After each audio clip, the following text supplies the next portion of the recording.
היום אנחנו נפתח בסדרה של שיעורים, הרצאות על הדמות המרכזית של הפילוסופיה היהודית בימי הביניים, הרמב"ם, משה בן מימון, שהיה בעצם גדול הפילוסופים היהודים של ימי הביניים, אבל לא רק גדול הפילוסופים של ימי הביניים, הוא היה גם גדול בעלי ההלכה של ימי הביניים, והעבודה שלו בכל תחום, גם בתחום הפילוסופיה, גם בתחום ההלכה, היא מונומנטלית, היא דמות שבעצם משאירה מסורת, משאירה טקסטים קנוניים לתולדות ההגות היהודית וההלכה.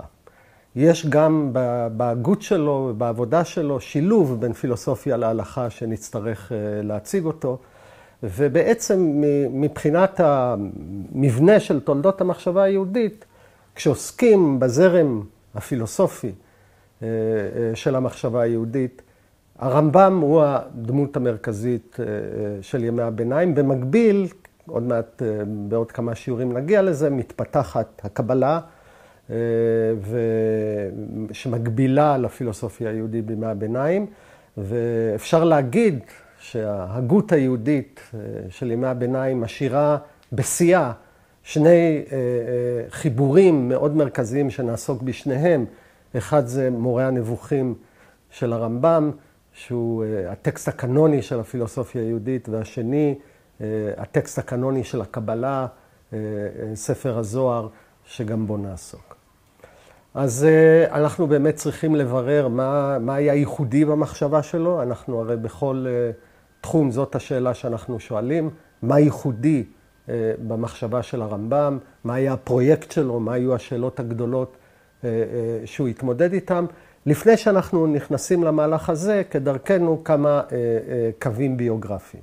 הרמב"ם ככל הנראה נולד ב-1138 בקורדובה, באנדלוסיה, בספרד היום, ונפטר ב-1204. אגב, שנת הלידה היא אף פעם לא ברורה. אנשים גדולים יודעים מתי הם נפטרו, אף אחד לא שם לב מתי הם נולדו.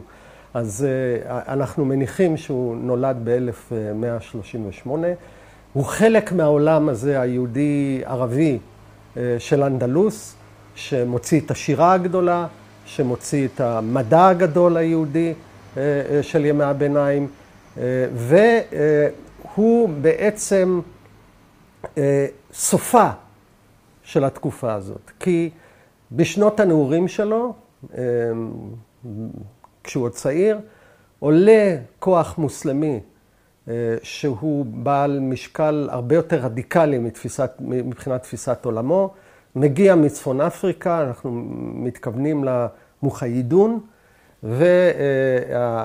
והקבוצה הזאת משתלטת, מגיעה מצפון אפריקה, מהאזורים של מרוקו היום, משתלטת על החלק המוסלמי של ספרד, תנועה רדיקלית מאוד, והיא מנפצת נגיד ככה, את העולם של תור הזהב היהודי של אנדלוס, ונגיד מ-1150 בערך, כבר בעצם העולם הזה כבר לא קיים, כפי שהכרנו אותו. כל היוצרים הגדולים של השירה והפילוסופיה, כל התרבות הזאת היא כבר נמחקת, בסיס הדמוגרפיה התרבותי שלה נפגע, ובעקבות הכיבוש הזה של אנדלוס על ידי המוחיידון, הרמב"ם ומשפחתו עוזבים את קורדובה ומגיעים, אנחנו לא יודעים בדיוק מתי, מגיעים לצפון אפריקה.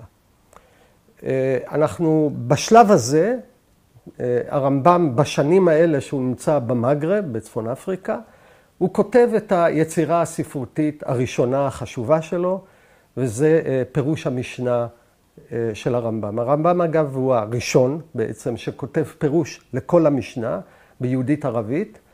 חלק מאוד מעניין של הפירוש הזה הוא גם הקדמות שהוא מצרף לחלקים שונים בפירוש שלו, ובהקדמות האלה הרמב"ם מתאר בצורה שיטתית גם תפיסות עולם פילוסופיות. אני מדבר על ההקדמה שלו לכל פירוש המשנה שהוא כתב, ההקדמה שלו למסכת אבות, לפירוש שלו למסכת אבות שנקראת 8 פרקים, ההקדמה שלו לפרק חלק במסכת סנהדרין.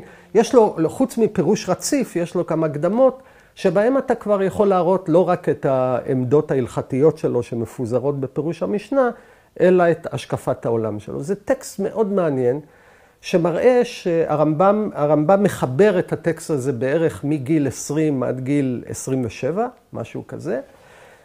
ואנחנו רואים שכבר כאיש צעיר שני דברים ברורים. אחד זה שליטה טוטלית במקורות ההלכה. והדבר השני גם תמונת עולם פילוסופית מאוד עמוקה, שהיא כנראה נובעת מהרקע שלו, החינוך האנדלוסי שהוא מקבל. יש פה כבר אדם צעיר שהוא עשוי, שהוא שלם, שהוא גדול, שהוא ענק. אגב, חיבור, אחד הדברים המעניינים על הטקסט הזה, פירוש המשנה, הרמב"ם כל הזמן מתקן אותו. זה טקסט פתוח. עד סוף ימיו הרמב"ם מוסיף לו הערות, למרות שהוא כבר אחרי זה כותב חיבורים מאוד חשובים. זה טקסט שהוא אוהב, שהוא חוזר אליו.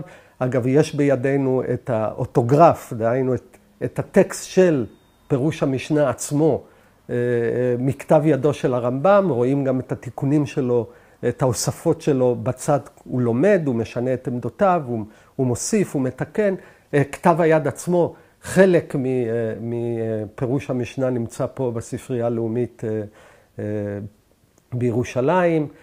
הגלגול של הספר הזה, של הכתב היד הזה, הוא גלגול מרתק. הוא הובא עם משפחת הרמב"ם כשהיא נדדה לחלב. נקנתה והתגלגלה בידי סוחרים יהודים, האחים טולדנו מחזיקים בטקסט הזה במאה ה-19, היא נקלט, חלק ממנו נקנה על ידי משפחת ססון, אחר כך הספרייה הלאומית שלנו פה קונה אותו. בכל מקרה יש לנו את החיבור הראשון החשוב של הרמב"ם, זה פירוש המשנה. אגב, באותם שנים, פה אנחנו שוב בתמונה הביוגרפית, באותם שנים כשהרמב"ם נמצא בצפון אפריקה, המדיניות של העולם, של המוחיידון, היא בעצם לא לאפשר, בזה היא חורגת מהמדיניות הקלאסית של האסלאם, היא לא רוצה לאפשר חיים יהודיים עצמאיים, גם אגב חיים נוצריים עצמאיים תחת האסלאם, והיא פותחת במסע המרה בכפייה, שמכריח את יהודי המגרב בעצם להתאסלם. באותו הקשר אגב, כותב הרמב"ם איגרת מאוד חשובה, מאוד מעניינת, איגרת השמד, שבה הוא צריך להתמודד עם הבעיה, האם האנשים האלה שהמרו לאסלאם, בעצם עברו על ההלכה, הם היו צריכים, יש כלל שאומר שיש ייהרג ואל יעבור על 3 דברים, אחד מהם זה על איסור עבודה זרה. בשעת השמד אגב אסור גם בשעה שיש גזרות כלליות, לא רק איום על יחיד מסוים. יש לנו חובה על כל אחד לעמוד אפילו על פרטי הפרטים של ההלכה ולא לעבור עליהם. האם היהודים האלה בעצם הם עברו על ההלכה?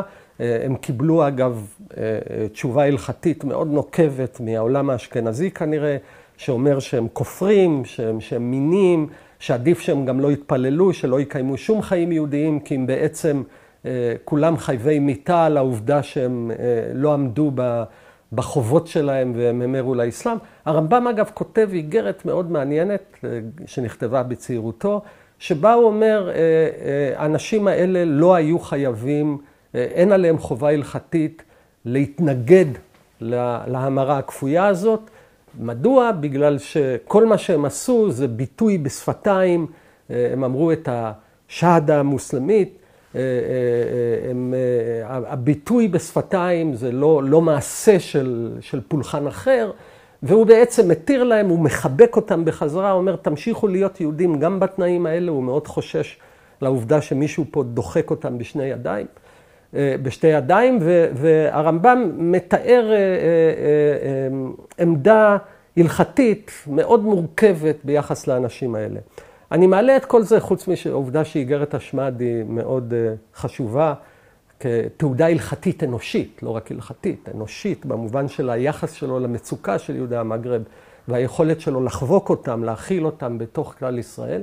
יש שאלה, אגב, בין ההיסטוריונים עצמם, האם משפחת הרמב"ם עצמו, ואולי הרמב"ם עצמו, משה בן מימון הגדול, גם הוא התאסלם בכפייה בשנים האלה. אגב, כשהוא בשלב יותר מאוחר בחייו, כשהוא כבר נמצא בקהיר, עוד מעט נדבר על זה, לפי היסטוריון מוסלמי בין התקופה, מגיע אחד מהמתנגדים שלו, יש לו מתנגדים מוסלמים, ואומר לפני הווזיר הגדול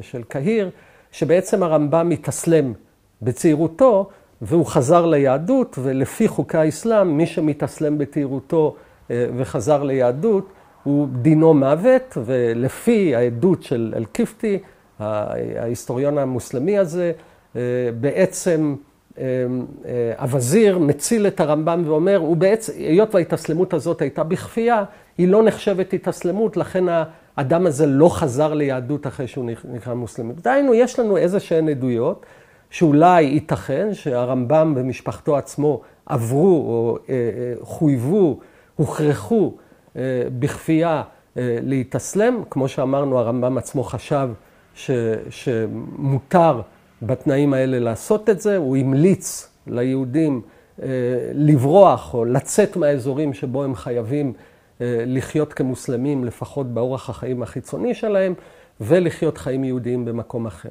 יש כאלה, אגב, זאת תעודה, זו פרשייה היסטורית עלומה ומאוד מורכבת. יש כאלה שטוענים שזאת עדות יחיד, שזה לא ברור, אין לנו שום מקורות אחרים. אם זה היה, באמת כך היה, יהודים שאחר כך התנגדו לרמב"ם היו משתמשים בזה. בכל אופן, שאלה מאוד מעניינת ביוגרפית על תולדות הרמב"ם. אז יש לנו תקופה שהרמב"ם נמצא בצפון אפריקה, במגרב. באותה תקופה הוא כותב את החיבור החשוב הראשון שלו, פירוש המשנה. ואנחנו גם למדים מפירוש המשנה כבר על האוריינטציה, על הכיוון הכללי של העבודה של הרמב"ם. לאחר מכן הרמב"ם בדרך, המשפחה נמצאת בארץ ישראל, הם נמצאים בעכו, הם עוזבים את המגרב, מגיעים לארץ ישראל. אחרי תקופה קצרה של כנראה חוסר יכולת להיקלט בארץ ישראל, מגיעים למצרים. אנחנו מדברים כבר על 1166. משפחת הרמב"ם מגיעה למצרים, ובהתחלה שוהים קצת באלכסנדריה. בסוף המשפחה מתיישבת בפוסטט, שזאת עיירה או פרבר של קהיר, ובעצם מכאן ועד סוף ימיו הרמב"ם יושב בפוסטט. בשנים האלה, ואני עכשיו מדבר על 10 השנים הראשונות שלו במצרים, מ-1167 עד 1177, הרמב"ם כותב את החיבור השני החשוב שלו, שזה המשנה תורה. בהקדמת המשנה תורה, כשהרמב"ם מתאר את המפעל של המשנה תורה, הוא כותב את הדברים הבאים על החיבור. ומפני זה ניערתי חוצני, אני משה ברבי מימון הספרדי. אגב, הרמב"ם תמיד כותב על עצמו הספרדי, הכוונה מספרד, מאנדלוסיה. ונשענתי על הצור ברוך הוא, ובינותי בכל אלו הספרים, כל ספרות התלמוד והמדרש והמשנה והתוספתא, לחבר דברים המתבררים מכל אלו החיבורים, בעניין האסור והמותר, הטמא והטהור, עם שאר דינים, דיני תורה, כולם בלשון ברורה ודרך קצרה. עד שתהא תורה שבעל פה כולה, סדורה בפי הכל, בלא קושייה ולא פירוק, ולא זה אומר ככה בכו וזה אומר בכו, אלא דברים ברורים, קרובים, נכונים על פי המשפט, אשר יתבאר מכל אלו החיבורים והפירושים הנמצאים מימות רבנו הקדוש ועד עכשיו. עד שיהיו כל הדינים גלויים לקטן ולגדול בדין כל מצווה ומצווה, ובדין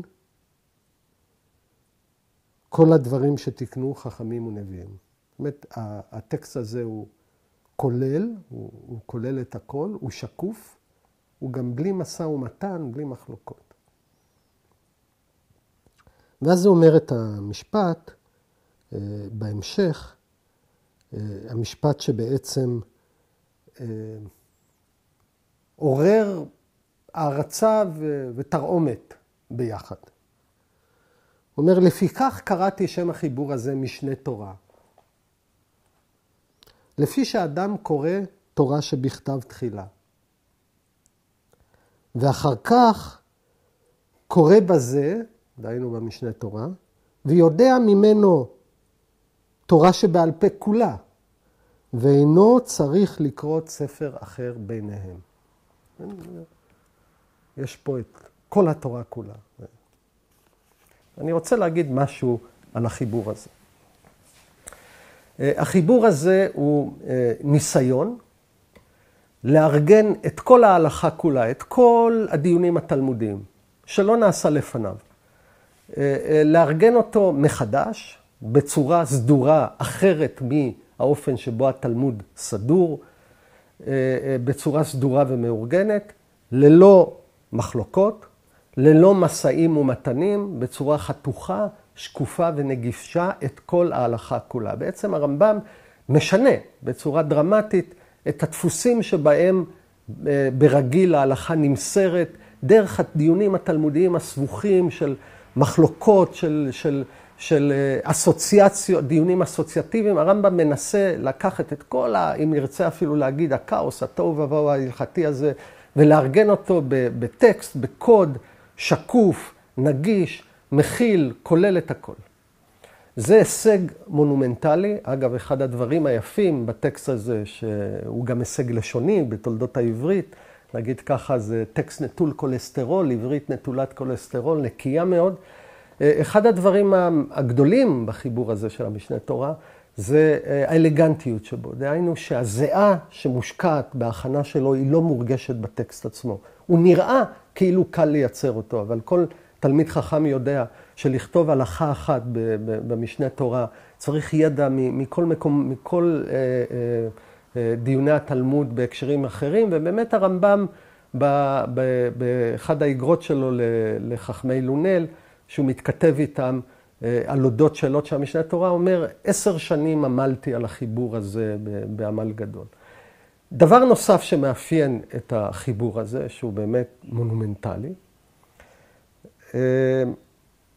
זה השילוב של יסודות פילוסופיים בתוך החיבור.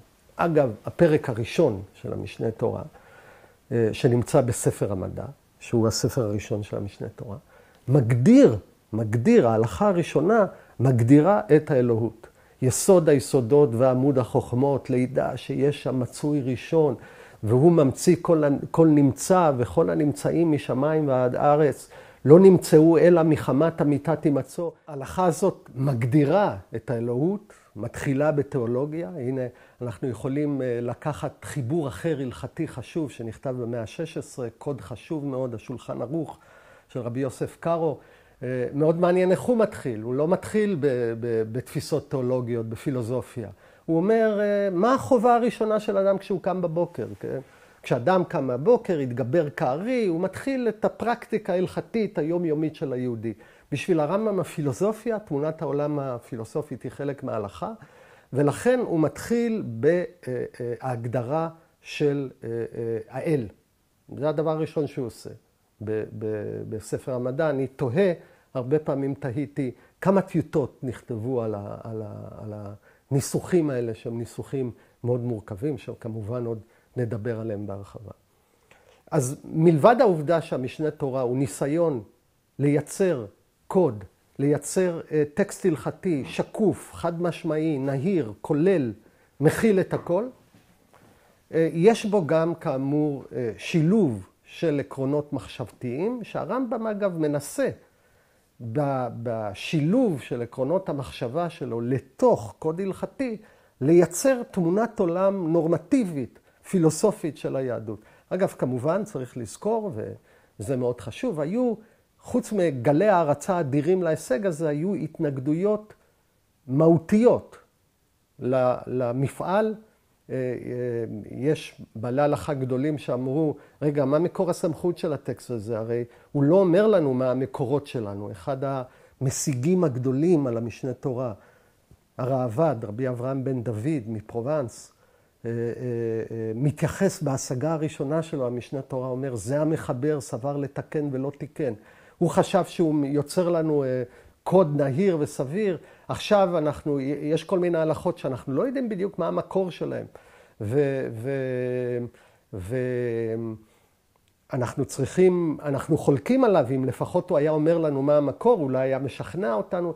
יש פה איזה נטייה נגד כל תפיסת העולם הקודיפיקטורית של המשנה תורה, נגד הניסיון הזה, כולל טענות שקוד בעצם משטח את המנהג המקומי של ההלכה, כולל גם טענה של קודיפיקציה ממיתה את הכוח של הרב. והנה עכשיו אתם מתארים לעצמכם בתי כנסת, שיש לנו עדויות כאלה, בתי כנסת שהקהילה לא כל כך אוהבת את הרב שלה.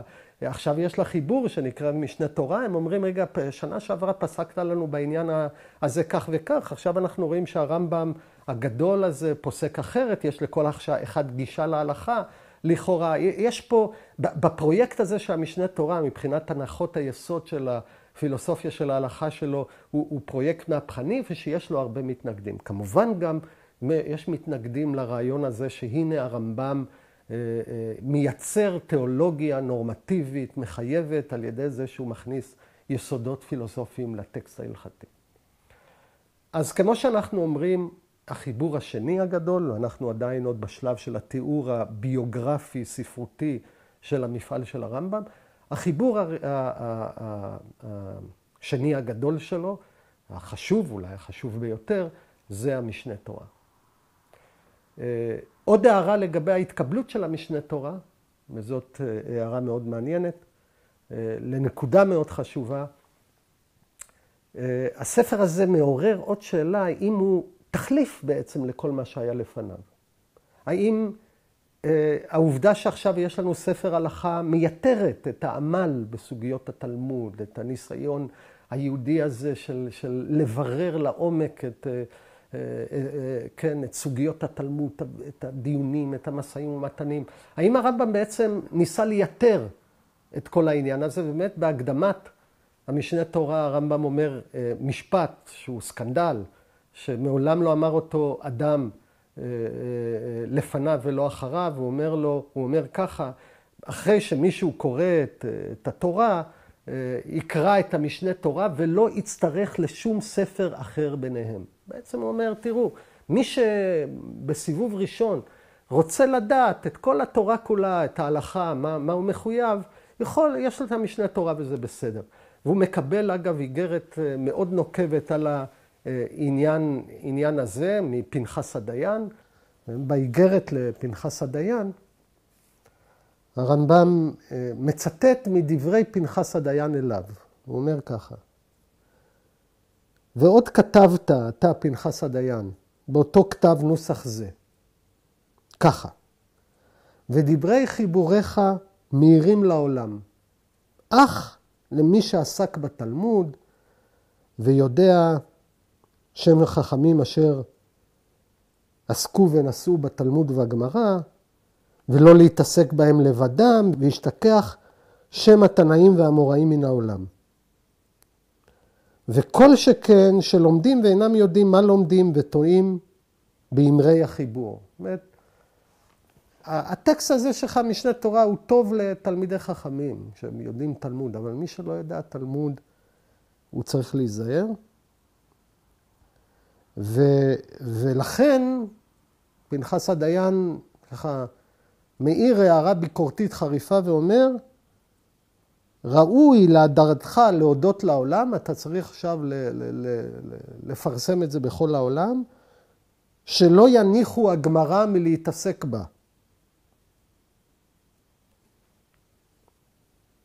הוא דמות שנמצאת באלכסנדריה באותה תקופה, ופנחס הדיין כותב לו באיגרת, ראוי היה להדרתך לומר שלא יניחו ספרי התלמוד. האם באמת הרמב"ם לא רק מייצר קוד הלכתי, אלא יש לו עניין אדיר להשפיע על הקוריקולום הנלמד היהודי, האם הוא משנה את סדר הלימוד היהודי, זאת גם שאלה מאוד מהותית שהמשנה תורה מעלה, ולרמב"ם עצמו יש התייחסויות מאוד מורכבות לשאלה הזו. בכל מקרה, ב10 שנים האלה הרמב"ם באמת כותב את המפעל המונומנטלי הגדול, ובערך בשנים האלה, בסוף השנים האלה, מתחולל משבר בחייו של הרמב"ם. אחיו, דוד, שהיה מפרנס של המשפחה בעצם, בעסקי מסחר, מסחר של אבני חן ודברים אחרים, יהודים סוחרים שבכל רחבי האגן הים תיכוני, גם מגיעים להודו, משפחת הרמב"ם עוסקת בעניין הזה. אחיו, שבעצם עול הפרנסה היה מוטל עליו באופן ישיר, אחיו טבע בים ההודי, באוקיינוס ההודי, במסע מסחר. הדבר הזה, אגב, מתואר באגרות שהרמב"ם כותב על האסון שנפל עליו. זה אסון אישי, זה גם כמובן אסון כלכלי. ויש לנו הרבה חומרים ביוגרפיים על האיש ועל התחושות שלו שבאות מהגניזה. הנה עוד תחום שצריך להזכיר כמובן, מאוד חשוב להיסטוריה של ימי הביניים. בקהיר, בפוסטט, איפה שהרמב"ם יושב, בבית הכנסת, יש חדר עלייה שבה כל דבר שנכתב בעברית, כל פיסת אות עברית נשמרת, כי אנשים לא רוצים להשחית אותיות עבריות. נשמרות שם חומרים אדירים, ממכתבים אישיים, משטרות, מטיוטות. אגב, כמה טיוטות אפילו של קטעי המשנה תורה נמצאים לנו בגניזה, והגניזה הזאת מתגלית במאה ה-19, בסוף המאה ה-19, והיא מתחילה לצאת לאור, ואנחנו יכולים להבין למה למחקר של העולם הזה הוא מאוד חשוב. בין היתר, אגב, יש שם גם מכתבים אישיים של הרמב"ם עצמו ממשפחתו, וגויטן, החוקר החשוב של הגניזה הקהירית, בין היתר מוצא מכתב של הרמב"ם אל אחיו, שבו הרמב"ם מזהיר אותו מלקיחת סיכונים במסחר, הוא דואג לו, וממה שהוא חשש באמת קרה, אסון נופל עליו. וצריך לזכור, וזה דבר מאוד חשוב מבחינת הדמות של הרמב"ם והביוגרפיה שלו, הרמב"ם הוא מהגר. הוא מהגר מאנדלוס הגדולה, החשובה, מפאר העולם היהודי של ימי הביניים בארצות האסלאם, והוא מהגר גדול. מגיע למצרים, שמה אין לו את הסביבה המאתגרת שהייתה לו באנדלוס, הוא מבחינתו חי אחרי שבר גדול, שחלק מהתפקיד שלו זה לשמר את העולם האנדלוסי שעבד. אגב, קודיפיקציה היא תמיד עניין של מהגרים. הרבה פעמים גם רבי יוסף קארו במאה ה-16, אחרי גירוש ספרד, מגיע בין היתר בסופו של דבר לצפת. הוא כותב קוד כי העולם הישן, העולם המוכר, חרב, קודיפיקציה נענית למשבר, אנחנו צריכים לייצב את הידע, לנסח אותו בצורה מוחלטת, שקופה, ובעצם הרמב"ם הוא מהגר. והוא מהגר שבשלב הזה מאבד גם את ההגנה המשפחתית הכלכלית הישירה שלו, ובאמת מ-1177, הרמב"ם שהוא כבר גם מאוד פעיל בקהילה, הרמב"ם נכנס לעסקי הרפואה. הרמב"ם קיבל חינוך רפואי בצעירותו, הוא נהיה רופא, אפשר להגיד פול טיים. הרמב"ם מסרב כמובן, זו עמדה הלכתית עקרונית אצלו, להתפרנס מהוראת תורה או מפסיקת הלכה. הוא סובר שדבר כזה אסור, זה הפיכת התורה לאינסטרומנט, למכשיר, והוא מתחיל להיכנס לענייני הרפואה. בשלב הזה באמת העולם שלו משתנה. הוא לא פנוי, הוא עולה אגב בסולם הרפואה עד שהוא נהיה הרופא האישי של הווזיר אל-פאדל והווזיר של סלאח א-דין. במצרים, והוא מתאר אגב סדר יום מאוד מאוד מאוד עמוס. האיש הזה עמוס לעייפה בשלב הזה, ובשלב הזה, מאוד מעניין, הוא כותב את החיבור השלישי החשוב ביותר שלו, וזה החיבור הגדול של הפילוסופיה היהודית שנקרא מורה הנבוכים. אני רוצה להגיד, כמובן אנחנו נעסוק בהקשר ובדוקטרינות של מורה הנבוכים, במה מורה נבוכים מחדש, מה הוא עושה, איזה תמורה הוא מביא. מורה הנבוכים נכתב כחיבור לאדם פרטי, זה מאוד חשוב. לרמב"ם יש תלמיד יוסף שמגיע ממרוקו לאלכסנדריה, הוא מתכתב עם הרמב"ם, הוא מתחיל ללמוד מטאפיזיקה, מדעים, יש לו שאלות איך ליישב את המדע עם התורה, הרמב"ם מתכתב איתו, הוא גם מגיע לקהיר, אחר כך עובר לחלב, לאלפו, מגיע גם לבגדד יוסף, והרמב"ם שולח לו איגרות, שבעצם עניינם היישוב, המבוכה, היישוב, הבעיות הקיומיות שמשכיל יהודי צעיר מתמודד איתם במפגש שבין הפילוסופיה ליהדות, אבל הרמב"ם כותב ספר שהוא ספר אזוטרי ביסודו. מה הכוונה אזוטרי? הוא מיועד ליחידי סגולה, להבדיל מהמשנה תורה שהוא מיועד לכולם והוא שקוף. הרמב"ם אומר על המשנה תורה, יקראו בו קטן כגדול. מורה הנבוכים הוא טקסט אזוטרי, מיועד לעילית, שבתחילתו הרמב"ם משביע את הקורא שלו, שמה שהוא מבין בספר הזה לא יסביר ולא יפיץ לאנשים אחרים. אגב, אנחנו בשיעורים האלה נחלל את השבועה, אנחנו יכולים לעשות את זה בין היתר, כי אנחנו לא הראשונים שעושים את זה. ולהגיד, בסדר, אוקיי, מה הבנו ממורה הנבוכים? אבל הרמב"ם רוצה שהטקסט הזה יהיה אזוטרי, הוא נשלח לתלמיד מסוים, הוא כתוב בערבית, לא בעברית, בערבית יהודית, לא בעברית, כמו שהמשנה תורה כתוב. הוא מאורגן בצורה מאוד קשה, הוא מלא סתירות. ברור, המחבר טוען שהוא מסתיר את משמעותו מהקורא. אנחנו כמובן נצטרך לעסוק בשאלה, למה הרמב"ם כותב חיבור אזוטרי, חיבור שיש בו סוד?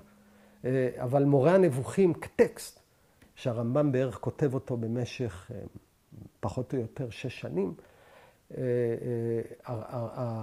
הטקסט הזה נשלח כאיגרות לנמען אחד, שכל בעצם מי שקורא בו הוא כאילו מציץ למכתבים פרטיים שאדם אחד כותב לאדם שני, מבחינת הז'אנר.